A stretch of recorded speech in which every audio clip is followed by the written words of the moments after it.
Mga staff o mga minor de edad so sa home care facility sa Dakbayan sa Pulapo gipaubos sa kinalit nga drug test. Alang sa dung detalye adunay exclusive live update si Luan Mirondina. May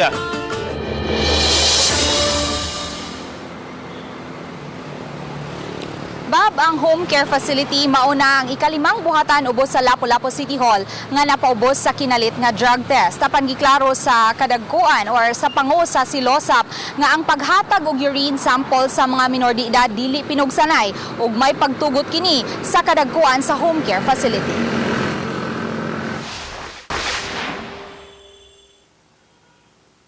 Human mapundok ang mga staff sa home care facility ug mapasabot sa tumong sa drug test, tagsa-tagsa silang mihatag sa ilang mga urine samples. Gipasabot sa tagduma sa home care facility, Charito Biring, nga nakauli na ang 8 sa ilang mga staff nga night shift, busawa makasalmot ang tanan sa kinalit nga drug test.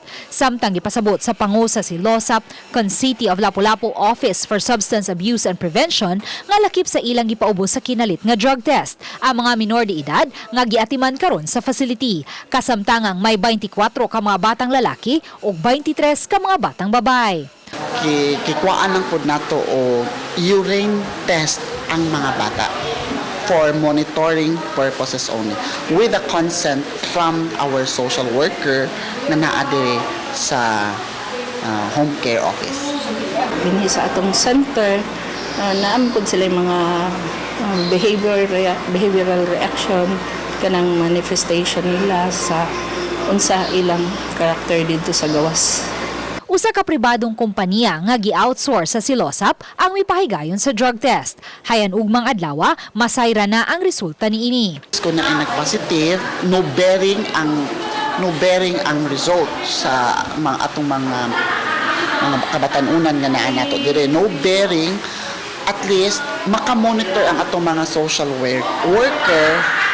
Uy, nganong nag-positive man ni siya, ngano man ni ato masang gipasabot sa ato mga social worker nga wala ni siya wala ni siya wala ta i-blame ani kung ano nag-positive.